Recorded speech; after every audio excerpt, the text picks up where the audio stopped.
et la société Péris, partenaire du rugby languedocien, vous présente Série Rugby.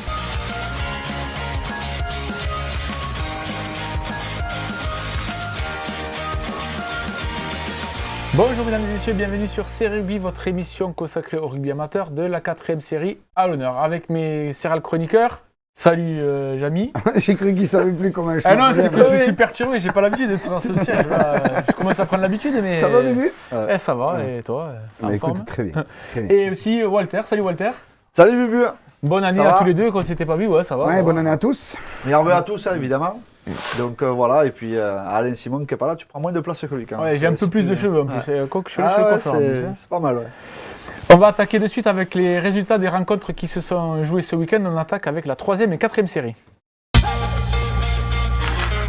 Allez, 3e, 4e série, la poule A, c'était la 9e journée. Le stade Montpellierin recevait le rassemblement Saint-Quentin, la poterie Brignon, et s'est imposé 29 à 25. Pardon. Oui, mais écoute, un match où il va y avoir des regrets du côté de Saint-Quentin, puisque au bout de 12 minutes de jeu, Saint-Quentin menait 22-0. Donc ils avaient mis toute la cavalerie, donc à mon avis, ils devaient être très contents. Et puis c'était sans compter sur cette équipe de Montpellier qui a remis au goût du jour avec son paquet d'avant. Et il se réveille avant la fin de la première mi-temps où il marque 2 essais. Donc on se retrouve à la mi-temps à 17-22. Et puis une deuxième mi-temps où il y a une pénalité réussie par Saint-Quentin, mais Montpellier va marquer un autre essai. Et dans les dernières minutes, Montpellier va marquer un essai qui fait le 29-25. Et au regret des pénalités manquées du côté de Saint-Quentin, ce qui aurait pu... Saint-Quentin qui fait une belle saison, qui accroche toutes les équipes, mais qui n'arrive pas vraiment à engranger des victoires. Hein. Oui, alors déjà, merci pour les commentaires. Et puis, quand on voit que les jeunes, au bout de 12 minutes de jeu, marquent 20 points, je pense que c'est la jeunesse qui fait ça. Et quand on arrive à la 60e, il manque un peu de carburant. Quand il faut un peu resserrer les boulons ou l'expérience, ça ne marche pas. Mais en tout cas, moi, je leur souhaite quand même de continuer comme ça, parce que quand on mange du pain noir, mais avec autant d'ardeur, le pain blanc, il arrive. J'ai eu quelques échos aussi de cette équipe justement de Saint-Quentin à Brignon, la poterie. Et c'est une équipe très très jeune. Et tout le monde m'a dit et s'accorde à dire que c'est une équipe d'avenir, que si ces jeunes continuent et restent ensemble, je pense que ça peut être une très très belle équipe demain, ça c'est clair. La rencontre suivante, c'est l'AS Beaulieu qui recevait le rassemblement Beaucaire à Tarascon et qui s'est incliné de 2 petits points, 25 à 27. On avait un invité, un envoyé spécial. Et oui, donc voilà, parce que je suis allé assister à ce match très plaisant, d'accord, du côté de Beaulieu. Voilà, un observateur avisé que je suis. Donc voilà, on a vu 2 équipes qui se sont employées pendant toute la partie. Une très jeune et surprenante équipe de Beaulieu, en fait, qui a rapidement dominé les débats en marquant 2 essais en début de match. Donc qui a vraiment pris le match par le bon bout, avec une équipe de Beaucaire Tarascon un peu absente en début de match, donc qui a mis du temps à rentrer dans le match. Donc voilà, une équipe de Beaulieu qui vraiment est allée jusqu'à mener 25-10, donc voilà, qui avait vraiment le match en main.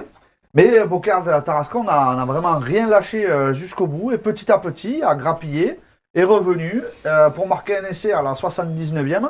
Donc voilà, et avec la transformation passée devant 27-25. Ah oui, ça s'est joué sur le fil du rasoir. Ça s'est vraiment joué sur le fil, d'autant que Beaulieu, dans les arrêts de jeu, en fait, sur la dernière action, a une pénalité un peu excentrée quand même. Il faut le dire, qui passera sous la barre. Donc ça s'est vraiment joué. Ils auraient pu l'emporter. À pas grand-chose. Donc voilà, donc une victoire au forceps de Beaucaire Tarascon à Beaulieu. Et j'aurais une petite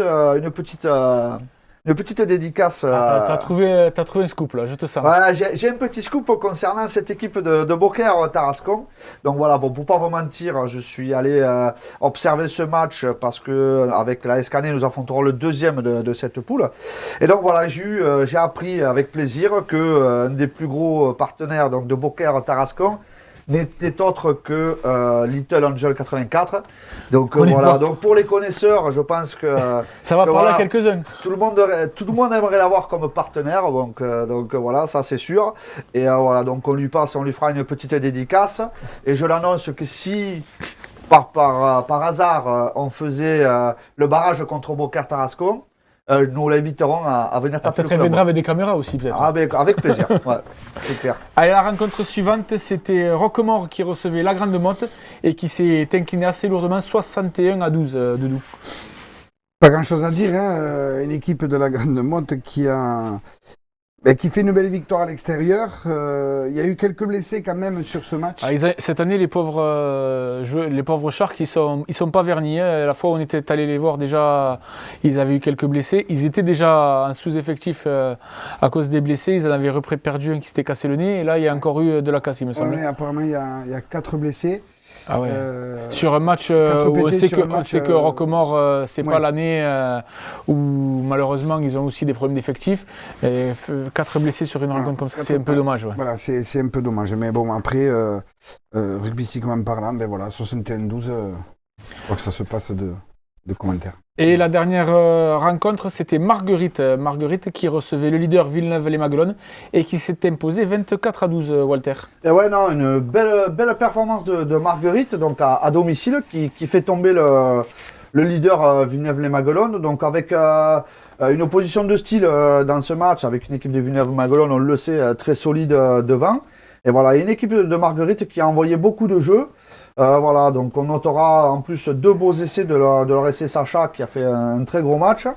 Et voilà, une belle performance de leur numéro 10 aussi, Marguerite. Donc voilà, Marguerite qui fait une belle opération au classement et qui clairement vient se repositionner pour la qualification. Ouais, Marguerite avec un gros paquet d'avant qui n'a pas eu à rougir face au gros paquet aussi de Villeneuve-les-Maguelones. C'est clair. Allez, on enchaîne avec la poule B, donc c'est également la 9e journée.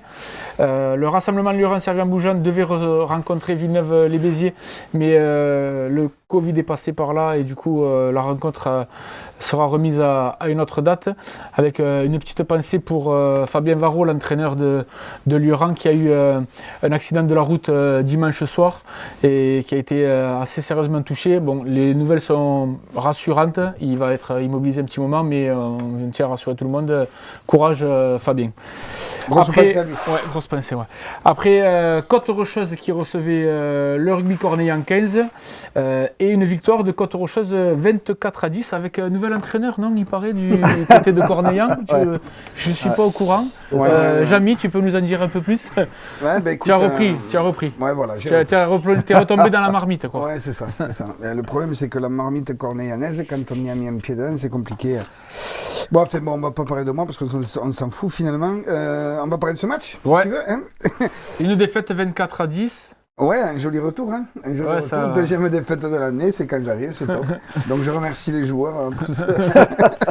C'est un cadeau de bienvenue. Plus sérieusement, je pense que Côte-Rocheuse qui en a eu le plus envie déjà, ça c'est la première des choses. Un match catastrophique de cette équipe de Cornillon, puisque il me semble que je crois que je me suis arrêté de compter au 22e plaquage manqué. Et je me suis arrêté de compter à la 12e passe, enfin, à la 12e ballon tombé en avant. Enfin, voilà, un jour sans, c'est comme ça, mais c'est sans enlever ce jeu de Côte-Rocheuse qui est fait de beaucoup de temps de jeu avec une grosse conservation. Puis voilà, ils en avaient envie. Voilà, ils l'ont emporté 24-10, bien à eux. Bon, nous, on marque un essai, il y avait quand même 24-0, on marque un essai à la 70e, je crois, qui fait que le score est moins alourdi, mais il n'y a vraiment pas photo. Côte-Rocheuse, là, et on ne va pas se trouver d'excuses. Vous l'avez enlevé le bonus offensif. Ouais, voilà. Cet essai. Ouais, on a enlevé le bonus. Si on compte les points positifs pour vous. Ouais. Enfin, il n'y avait pas trop de points positifs. Et je pense qu'il va falloir une belle remise en question. Et du coup, Côte-Rocheuse qui prend la tête de cette poule. Oui, c'est ça. Elle prend la tête de cette poule avec 24 points. Bon. C'est pas dramatique parce que Cornillon est 3e avec un match de moins quand même. Donc, mais bon, il va falloir qu'il y ait une grosse remise. Dans cette poule, c'est très serré. Les 4 premiers sont en 3 points. Côte-Rocheuse 24, Lurent 22, Cornillon 22 et Villeneuve 21. En sachant que Villeneuve et Lurent ont un match en moins, c'est ouvert, quoi. Ouais, c'est ça. C'est très très ouvert. Et la rencontre suivante, c'était l'AS Bompas qui recevait le Bassin Sud Minervois et victoire du Bassin Sud Minervois à l'extérieur, Walter, 18-10. Et ouais, le Bassin Sud Minervois qui s'impose à l'extérieur de belle manière. voilà, bon, c'était pas passé loin déjà à Villeneuve-les-Béziers, donc voilà, je pense que c'est quelque part c'est mérité pour ce jeune, toujours jeune équipe du bassin. C'est bien le bassin sud Minervois. C'est un cadet et un junior qui sont en regroupement avec l'aviron de Ruissané. Ils ont quelques tutorats, mais ils ont fait que le premier match. Oui, il faut pas faire l'amalgame parce qu'ils ont. Ils ont souvent, c'est ce qui est fait. Donc voilà, il faut rendre à César ce qui appartient à César. Et puis comme l'avait déjà précisé Doudou, il faut rappeler aussi que ces tutorats sont des enfants des villages. Hein. Donc c'est vraiment des jeunes formés au bassin sud minervois. Ouais. Donc c'est qu'un juste retour des choses. Quoi. Bon, j'estime que c'est normal. Quoi. Donc belle performance de cette équipe du bassin qui a su déjouer les pronostics en allant s'imposer à bon passe. Donc voilà, ils se sont bien arc-boutés en défense. Ils ont réussi à les contrer par 2 fois avec 2 essais de Vieux et de Rieux.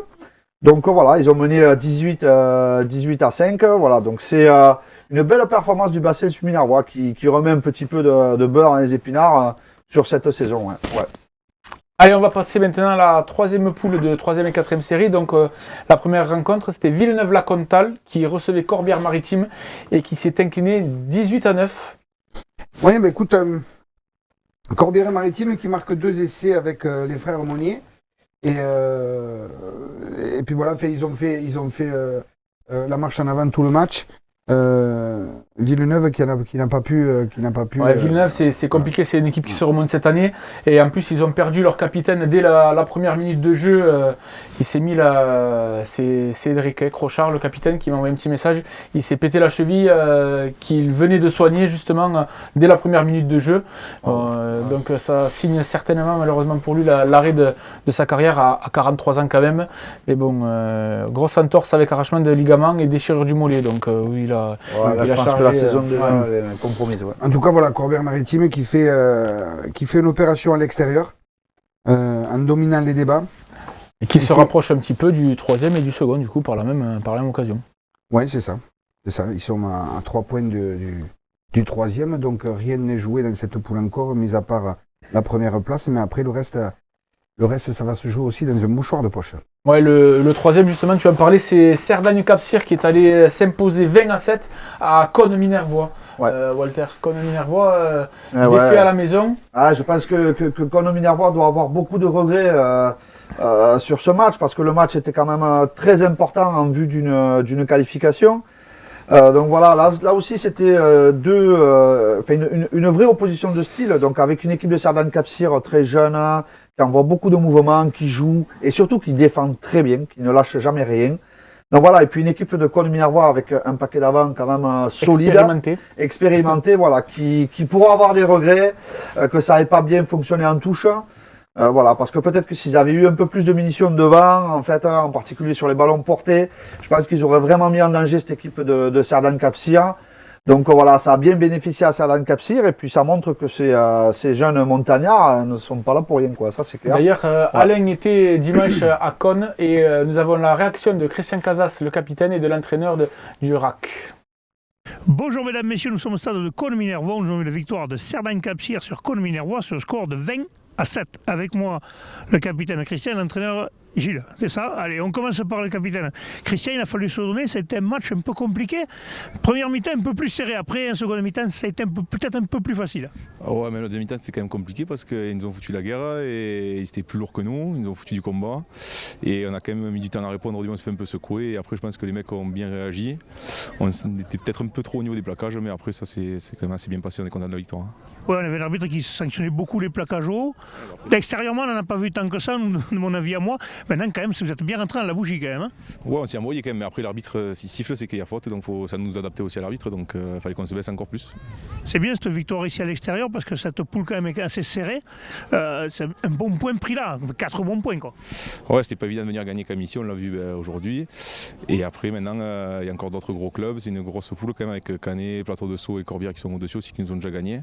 Donc rien n'est fait encore. Hein. Bon, l'entraîneur, je suppose, satisfait de ses troupes, hein, même s'il y a ce carton rouge qui est dommage, parce que c'est toujours dommageable d'avoir un joueur qui va être suspendu pendant quelques temps. Oui, effectivement. Surtout qu'on n'en a pas beaucoup des joueurs, hein, donc il faut faire attention à ça. Oui, après, comme disait Christian par rapport à ce que vous disiez, oui, on s'est mis dedans, mais bon, il faudra quand même qu'on se restructure un peu plus, parce que c'était un peu trop brouillon à mon goût. En première mi-temps, on a vu qu'ils ont commencé à insister sur les groupes pénétrants. Heureusement pour vous, je peux dire heureusement pour vous, parce que devant ils étaient un peu plus solides que vous. Heureusement, ils n'ont pas assez joué là-dessus. C'est peut-être été votre porte de salut, peut-être. Et je pense oui, et que le vent a aidé aussi parce que d'un côté comme de l'autre, les touches c'était pas top aujourd'hui. Et donc déjà quand on ne gagne pas ces ballons sur ces touches, heureusement pour nous aujourd'hui que l'ont pas fait. Sinon on aurait été bien à mal. Une bonne gestion seconde mi-temps aussi du jeu au pied justement pour trouver des touches longues et les ramener dans leur camp quand vous étiez en difficulté aussi. Ouais, c'était l'objectif, les laisser chez eux vu le score qui était à notre faveur. Bon ben messieurs, félicitations. Je vous rappelle mesdames, messieurs que vous pouvez nous retrouver sur Instagram, Facebook. Vous pouvez aussi voir les émissions qui seront ce mardi et mercredi pour les résultats des séries. Transpirez bien sur tous les terrains. Oui, on a vu un bel essai de Christian Casas, le capitaine, joueur de Tuir également. Ça va faire plaisir à Guillaume Alzina et tous ses copains de Tuir. On va passer maintenant à la deuxième et première série. Allez, deuxième et première série, la poule A. La 11e journée, Salanque Méditerranée recevait Lao Cruzy Saint-Chinian et s'est incliné à la maison 16-18. Ouais, très belle opération de Cruzy Saint-Chinian qui, il faut aller gagner quand même à Salanque Méditerranée. Alors Salanque Méditerranée qui va faire une belle entrée en matière en marquant 2 pénalités, 6-0. Cruzy Saint-Chinian qui va reprendre 6-6. Et puis ça s'arrête là, deuxième mi-temps. Une première mi-temps par contre 6-6 mais avec une belle domination de Saint-Chinian sans concrétiser. Et puis en deuxième mi-temps, je pense que cette équipe de Salanque a pris un petit ronflement de l'entraîneur. Ils vont marquer un essai, un très bel essai en première main. Mais c'était sans compter sur cette équipe de Cruzy Saint-Chinian qui elle aussi va marquer par le 7 qui va le donner à l'ailier Axal et qui va marquer Petit, ouais. Voilà. La dernière fois, on n'avait pas dit que c'était lui qui Axel avait Petit, marqué. voilà. Donc 16-18. C'était sans compter de nouveau sur Salanque qui a une pénalité à la dernière minute. Un peu faisable et malheureusement elle est manquée. Donc victoire de Cruzy Saint-Chinian à Salanque. On ne va pas incriminer un buteur, c'est comme ça. Non. Un buteur fait gagner, mais ne fait pas perdre. Ouais, avec des effectifs en ce moment, il y a beaucoup de. Cruzy Saint-Chinian était un peu amoindri apparemment avec quelques absents. Et il y a beaucoup d'équipes, ce sera le cas aussi après. J'ai aussi Rivedor, il me semble, qui était pas mal amoindri avec des absents. Muriel Tézan aussi. Ouais, entre le calendrier qui est virevoltant et la crise sanitaire, on va dire. La crise sanitaire, pour pas la nommer autrement. Voilà, exactement. C'est très compliqué pour nos clubs. Et le match suivant, c'est Vinassan qui recevait Ponteia. Et Vinassan s'est imposé 17-12, Walter. Et ouais, donc c'était le dimanche des premières, puisque Vinassan, première victoire de la saison. Et belle victoire face à Ponteia, 17-12, qui souffre d'aucune contestation, puisque l'équipe qui avait vraiment le plus envie sur le terrain a gagné. Donc voilà, ils menaient déjà 12-3 à la mi-temps. Et voilà, c'est bien pour cette équipe de Vinassan. Avec qui lâcherait, qui était dans le dur depuis le début, mais ils n'ont pas abandonné. Ils n'ont jamais lâché, même contre les grosses équipes. Ils les ont toujours accrochés, que ce soit même à la maison comme à l'extérieur. Donc voilà, je pense que c'est amplement mérité et certainement aussi que ça en appellera d'autres. Ouais. Allez, la rencontre suivante, c'était Metz qui devait recevoir Millas et Metz a dû déclarer forfait. Ça n'a pas empêché les dirigeants des deux équipes de se rencontrer à Metz. Les dirigeants de Millas ont fait le déplacement, André Fayou et toute son équipe, et ils ont été bien reçus par Jean-Louis David, le président de Metz. Ils ont fait une petite dégustation d'huîtres, un peu de blanc, il me semble que c'est tombé. Ils ont fait une balade en bateau. Ouais. Ils se sont mis bien, les présidents, tranquilles. On sait pourquoi ce forfait ou pas? Ouais, c'est Metz qui a déclaré forfait, je pense que c'est pas Covid, donc c'est un forfait, donc nombre suffisant de jours, je sais pas. J'ai pas eu plus d'infos là-dessus. La rencontre suivante, c'est Salagou. J'ai vu des photos des huîtres et du vin blanc, mais pas du forfait. La rencontre suivante, c'est Salagou qui recevait Thor Rugby, et c'est une victoire à l'extérieur de Thor Rugby Frontignan, 26-21. Ouais, c'est une belle opération pour Thor qui fait vraiment une belle saison. Écoute, au moins cette victoire à l'extérieur leur permet de rester dans le quintet un petit peu et puis de se détacher de cette sixième place. Parce que hormis Mias qui est un cran au-dessus avec 53 points, après Cruzy 36, Vandargue 32, BCPO 31 et Tau 30, c'est encore ouvert. On attaque à peine. Complètement. On attaque à peine la phase retour. Et ça se tient à 5 points, 6 points quoi. Ouais, et puis, mais parce que c'est un match qui a été très très indécis. Et ils vont chercher cette victoire à la 72e minute par un essai de Carré-Non, pardon, excusez-moi, un essai de Carré-Non qui aura quand même inscrit la bagatelle de 21 points sur les 26. Ouais, donc le gros match. Depuis le début de saison, il plante des essais et il transforme bien les coups de pied. C'est vraiment un joueur important. Ouais, et puis il me semble que je le connais en plus, donc Je crois, il me semble que ce sont deux frères. Ouais. Alors, je ne sais pas lequel des deux, mais il y en a un que je connais très bien. Et en tout cas, félicitations à lui. Allez, la dernière rencontre, c'était le BCPO qui recevait Van Dargue et ça a donné 21-14 pour le BCPO, Walter. Et ouais, donc le BCPO qui s'impose dans une rencontre importante aussi pour eux au classement. Il fallait vraiment qu'ils s'imposent devant Van Dargue, voilà, pour rester dans le bon wagon de la qualification. Donc voilà, et je pense que le match a fait que ils ont eu 2 interceptions en début de match qui les a mis vraiment dans le match avec un peu d'avance au score. Donc voilà, mais une équipe de Van Dargue qui n'a vraiment rien lâché jusqu'au bout, qui vient glaner finalement un bonus défensif. Donc voilà, quoi. Je pense que l'équipe de Van Dargue sur ce match s'en contentera, on va dire. Et puis le BCPO marque le coup bien, un joli petit coup au classement, en revenant à 1 point justement de cette équipe de Van Dargue. Ouais. Pas de ventre glisse pour Didier Verta, ça c'est pour Michel. Hein. La poule B de deuxième série, toujours la 11e journée. Briatex recevait Caraman et c'est le leader Caraman qui va s'imposer 25-10 à Briatex. Oui, grosse entame de Caraman qui va marquer dès la première minute suite à un très beau mouvement de ses 3 quarts. Les locaux qui vont être quand même cueillis à froid puisque Caraman va de nouveau franchir avec ses 3 quarts. Une pénalité va réduire le score. Voilà, on se retrouve à la mi-temps à 3-25 pour Caraman. Deuxième mi-temps qui va un peu s'inverser. Je pense que les locaux ont dû prendre une soufflerie aussi. Il paraît qu'aussi ça a été une petite guerre des tranchées apparemment. Après, et puis il y a eu une petite échauffourée qui a... Avec un arbitre, une arbitre qui a mis un carton rouge de chaque côté, qui va calmer les débats. Donc ils vont tomber sur un faux rythme, les locaux vont essayer quand même de remuer, mais c'est sans compter sur cette domination de Caraman qui l'emporte à l'extérieur 25-10. Briatex qui marque un peu le pas, qui avait eu un bloc dernier là, juste avant les fêtes un peu compliqué, et là ils n'attaquent pas du meilleur pied. En même temps,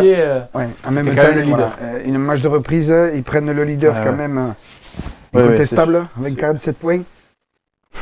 C'est sûr. C'est pas alarmiste quoi. Non, pas pour l'instant.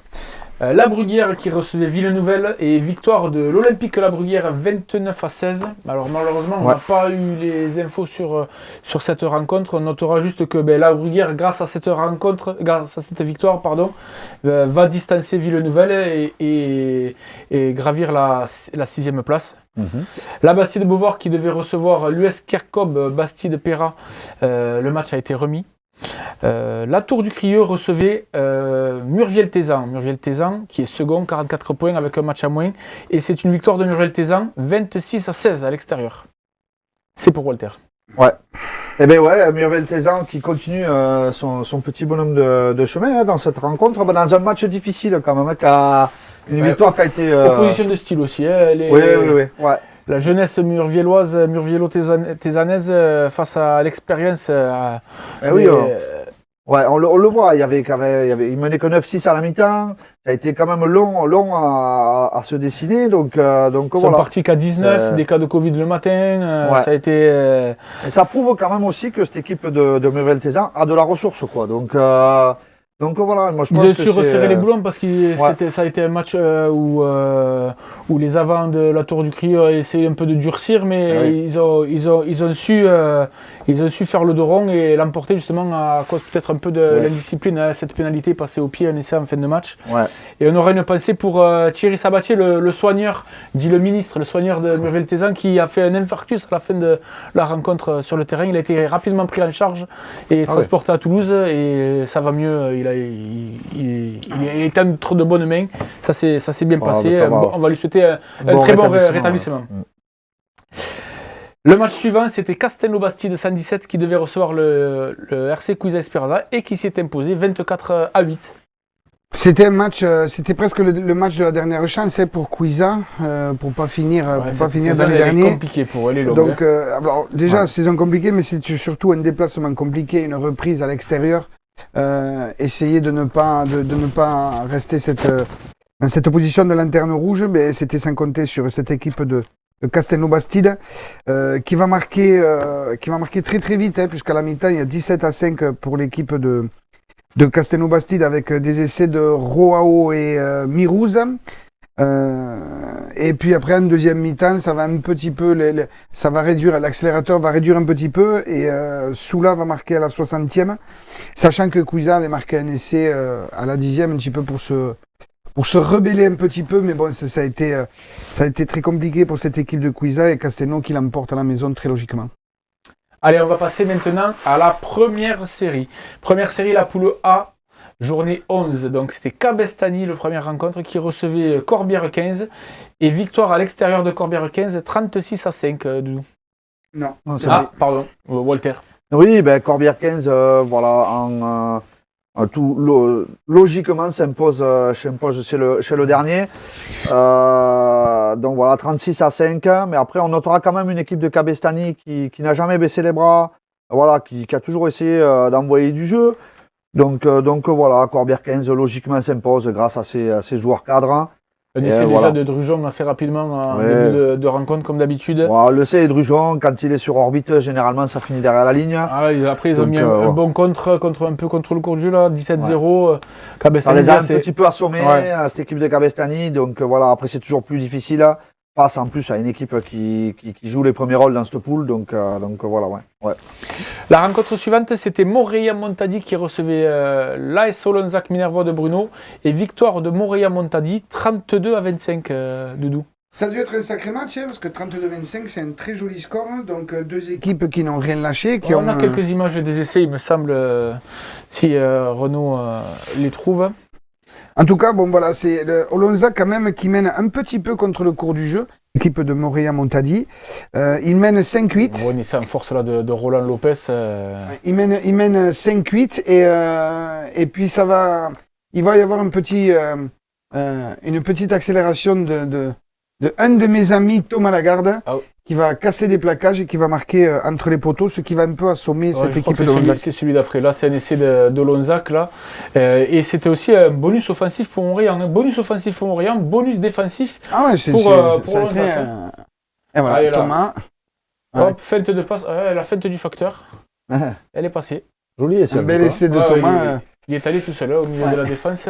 Un bel essai de Thomas Lagarde qui joue, il me semble qu'il joue 8, il me semble, à Montréal. Et là, on voit, ils ont tous touché le ballon.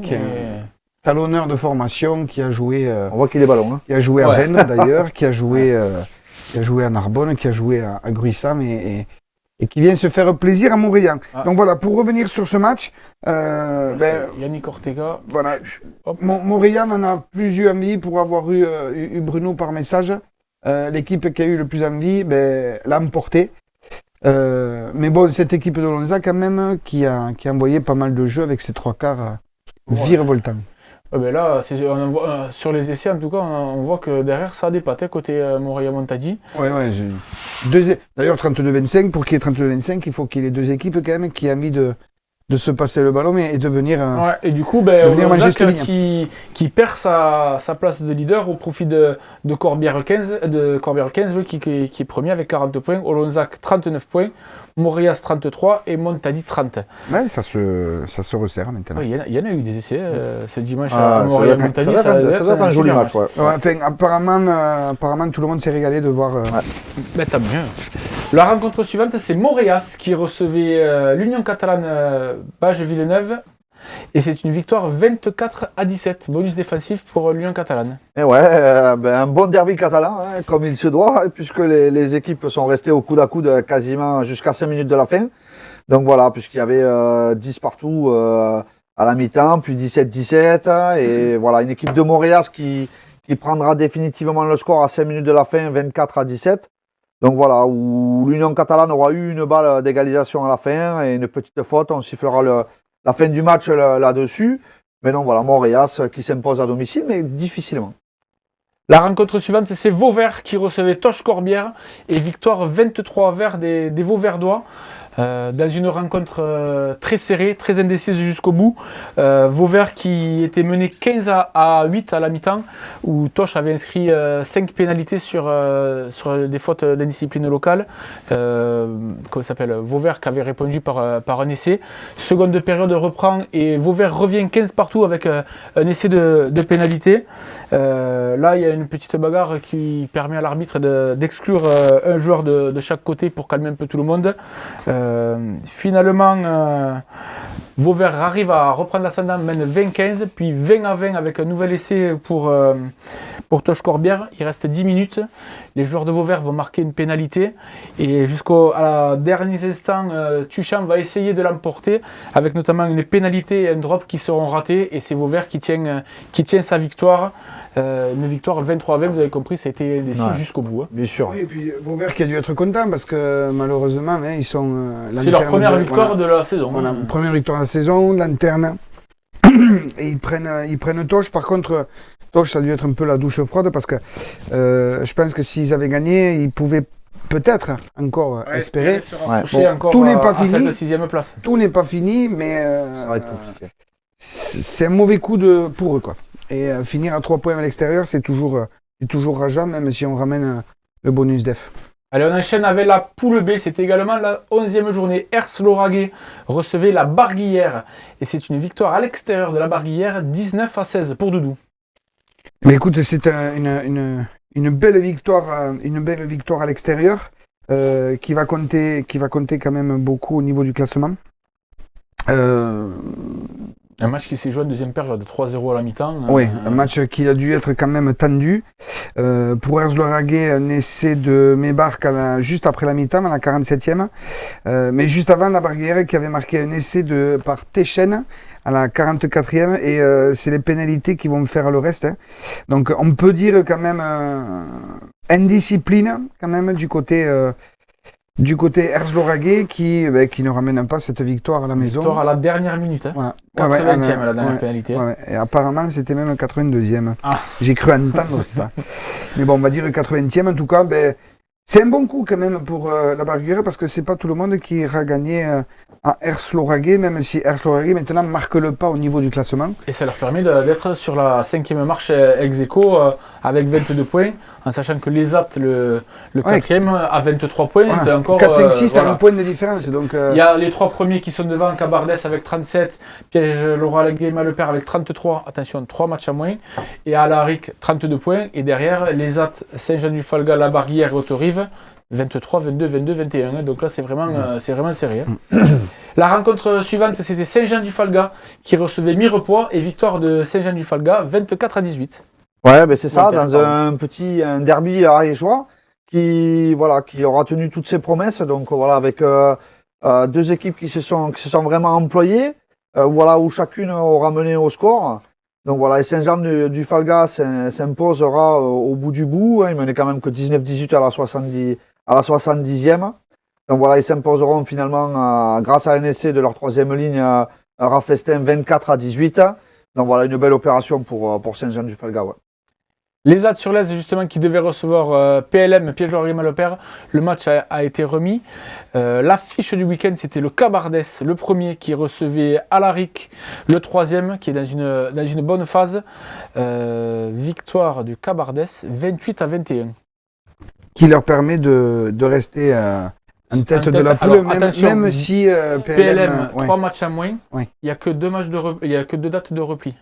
Donc il y en a un des 3 qui précaution très certainement. Ça va être, il va avoir du mal à le caser, je pense.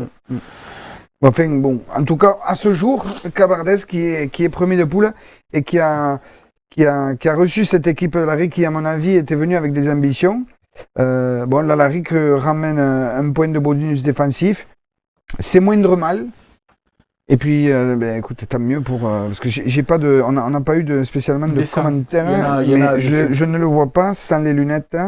Oh oui, il y en a. Voilà. Il y en a un joli, il est gros en plus. Ah oui, il est Alors gros, tant que ouais. tu lis un petit peu, je vais en profiter pour saluer la baie de Cabardès qui s'est imposée également, avec notamment un essai, on a pu le diffuser sur la page du pilier au bout d'une course de 50 mètres. Une Pilier course, ou ailier? Parce que là, pour le coup, on se pose encore la question quand même. 120 kg hors taxe, on m'a dit en plus. Il a fait une course de 50 mètres et magnifique. personne ne l'a rattrapé. Ah oui, Enfin, si on l'a vraiment rattrapé, magnifique. mais il était dans l'ambit, c'est vrai. D'accord. Est-ce que tu as réussi à. Oui. Allez, non, ouais. vas-y, Alors, on c'est. voit tout. Écoute, c'est cette équipe de Cabardès quand même qui marque 3 essais, dont un en fin de match qui leur a fait à la 72e. Ah oui, 21 à la 61e, il avait fait. Voilà. Donc, c'est vraiment dans le money time que cette équipe l'a emporté. Donc, avec les essais de Guyot, Ferrer et donc à la 72e minute de Montserrat. Et puis après, quand même, 3 pénalités de Mestre. Et là, Larry, quand même, qui en marque 2. Marque 2 essais à la 22e et à la 61e. Pour leur numéro 10, Casubolo, après une course de 50 mètres. Ouais. Et sachant que le premier essai de Cabardès, dès la 3e minute, c'était sur une interception de 50 mètres. C'était que des sprinteurs, là. Entre la B et la première, ils ont tous fait des sprinters. C'est jeune, non, dans ces deux équipes, pour faire des interceptions et faire des... Je suis pas sûr qu'on le voit, nous, chez nous, dans certaines équipes, en tout cas. Cabardès, en tout cas, qui est leader en attendant que PLM puisse jouer ces matchs en retard. Ouais. Allez, on va passer maintenant à la promotion honneur et à l'honneur. Allez, promotion honneur, la poule A, c'était la 11e journée. Trèbes recevait Man de Lozère et s'est imposé 33-20, Doudou. Oui, une équipe quand même avec pas mal d'absents. Hein. Ils ont dû remanier un petit peu et notamment faire jouer au centre un jeune junior. Ça, c'est les Mandois, ça. Ouais, cette équipe de Mande, oui. Qui s'en est bien sorti sur son premier match. Après, écoute, 4 essais à 3, donc il y a eu quand même du jeu. Hein, 27 à la pause, Voilà, c'était quand même assez serré. Voilà. 4 essais à 3. Que dire de plus, c'est que Mande aurait pu ramener quand même sur 4 essais à 3. Dommage, ils auraient pu peut-être ramener. Ils les avaient pris devant en en première mi-temps avec 3 essais Oui. sur ballon porté, Oui. 2 après des touches. Non, ils avaient fait le job en première mi-temps. Après, ils se sont peut-être en deuxième période. Très attention, hein, ils sont quand même Oui, et puis, tu seconde sais, de poule, seconde période avec les absents et tout ça. Entre le déplacement, entre le nombre de joueurs qu'il y avait en moins, entre tout ça, tu mets tes premières. Ouais. Si tu entames bien le match, tu mets ton énergie là. Et après, c'est ce qui a manqué après pour tenir sur la longueur. Ouais. Exactement. Très certainement que le banc de Trèbes a dû faire la différence. Deuxième rencontre, c'était Lunel qui recevait les Rives d'Orbe. Et ce sont les Rives d'Orbe qui se sont imposés 38-15 bonus offensifs pour les Rives. Ouais, donc les Rives d'Orbe, voilà, qui ont rempli le contrat, hein, qui sont allés gagner donc chez le dernier avec le bonus offensif, voilà, et qui restent accrochés à leur 4e place. Ouais, beaucoup de blessés, quelques cas de Covid. Et ils avaient fait le job en première mi-temps. Ils menaient 31 à 8 à la mi-temps. Ouais. Deuxième mi-temps un peu plus compliqué avec la reprise après un mois sans jouer. Mais finalement, bonus offensif. Ouais. Ça reste positif pour bien lancer Je pense que la saison. Le contrat est rempli. Ouais, après, mention spéciale à Nathan Moreau, apparemment, qui a été bon, notamment dans la 3e mi-temps, il paraît. Et la rencontre suivante, c'était le choc qui a eu lieu samedi soir. Fleurissa le Coursan recevait Ouveillan Cuxac-Salel et c'est une victoire à l'extérieur de l'AOCS 32-30. C'est encore Wally. C'est encore Wally, pardon. Et ouais, donc là, c'est le gros coup de l'association Ouveillan Cuxac-Salel qui s'impose 32-30. Je crois qu'on n'avait pas pronostiqué ça. Non. Au bout du suspense. Ouais. Voilà, chez le leader. Chez le leader, dans un match très, très engagé, très plaisant. Voilà, qui débute comme d'habitude avec une petite explication de texte. Donc on va dès la 5e minute, mais bon, ça c'est. Avec un essai d'Arnaud Amans quand même, il faut le dire. Hein. Ouais. Et donc une équipe de Fleury qui aura quand même marqué 5 essais pour en encaisser 2. Donc voilà, il y aura une particularité sur ce match, c'est que l'équipe de Fleury empochera 2 bonus, le bonus offensif et le bonus défensif. Mais voilà, dans les rangs de Ouveillan Cuxac-Salel, il y a un homme à part, en fait, voilà, qui s'appelle Artero, et qui a Bertrand, de son prénom, voilà, qui a encore fait parler toutes ses qualités de métronome, et voilà, et qui aura enquillé non seulement la pénalité de la gagne, Mais au-delà de ça, 27 points en fait sur essai. 32. Un essai. Donc voilà, je pense que Ouvéan Cuxac Salel lui doit beaucoup quand même sur ce match. Et la dernière rencontre, c'est l'AS Poussanaise qui recevait Saint-Gély-Pic-Saint-Loup et c'est une victoire 17-11 pour l'AS Poussan. Mais écoute, oui, enfin, on n'a pas spécialement d'infos, on devait les On n'a avoir. pas reçu mais à temps. voilà, on n'a pas reçu à temps. En tout cas, écoute, Saint-Gély-Pic-Saint-Loup, quand même, qui est 7e de cette poule et qui ramène un bonus défensif au 3e de la poule. Bon, ma foi, c'est toujours bon à prendre. Et puis Poussan, 17-11, qui est quand même. Attention de ne pas avoir d'excès de confiance. Ouais, mais cette victoire, surtout, leur permet de se rapprocher de Trèbes. Ils sont plus qu'à 2 points.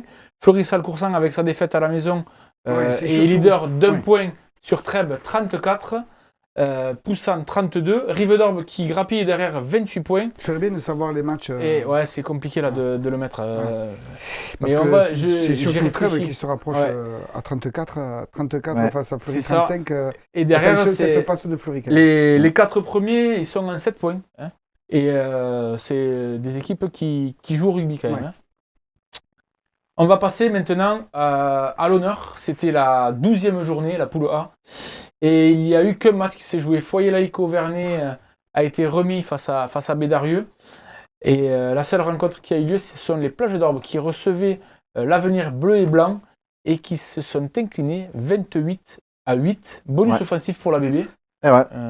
La bébé qui a même fait une double journée victorieuse avec Ouais, une victoire ouais. de l'équipe B également. Double bonus aussi pour Ouais. l'équipe B. Donc voilà, une belle performance de l'Avenir Bleu et Blanc qui s'impose sans contestation. Donc 28-8 aux plages d'Orbe. Donc voilà, on le sait, c'est toujours compliqué d'aller gagner là-bas. Donc voilà, les hommes de Decuc et Comet qui ont fait preuve de beaucoup de lucidité sur ce match. Donc voilà, on notera que cette belle victoire. Et après un doublé de Damien Ruggiero sur ce match capitaine, aussi, ouais, capitaine. Donc voilà, belle performance des deux équipes de l'Avenir bleu et blanc. Ouais. Ouais, le RCPO qui marquera un essai en fin de rencontre, mais la bébé en avait inscrit 4, donc Ouais. Il conservera son bonus. son bonus offensif. Et ça permet à la bébé de revenir à égalité de points avec le Foyer Laïque. Alors là, je n'ai pas du tout le nombre de matchs, mais tu sais que cette Oh, poule, là, c'est encore pire. là, C'est pas ta caisse. Le RC7 est toujours premier avec 31 points. Ouais. Foyer Laïque et à l'Avenir bleu et blanc, 17 points. Bédarieux, 16 points à égalité avec Sijan pour la Nouvelle. Et même plage d'Orbe. Et même aussi, le ouais. Plage d'Or avec 12 points. Comme on sait que là, tout le monde n'a pas le nombre de matchs avec les journées exsangues et tout ça. Oui, je pense mis à part 7, qui est vraiment Oui. détaché, après, ça va se jouer quand même à couteau tiré dans cette poule. Ouais, tout à fait. Eh bien, messieurs, merci beaucoup. On va se retrouver vendredi pour les pronostics des matchs de ce week-end. Et comme dirait Alain, transpirez bien sur tous les terrains. Allez, salut. Salut.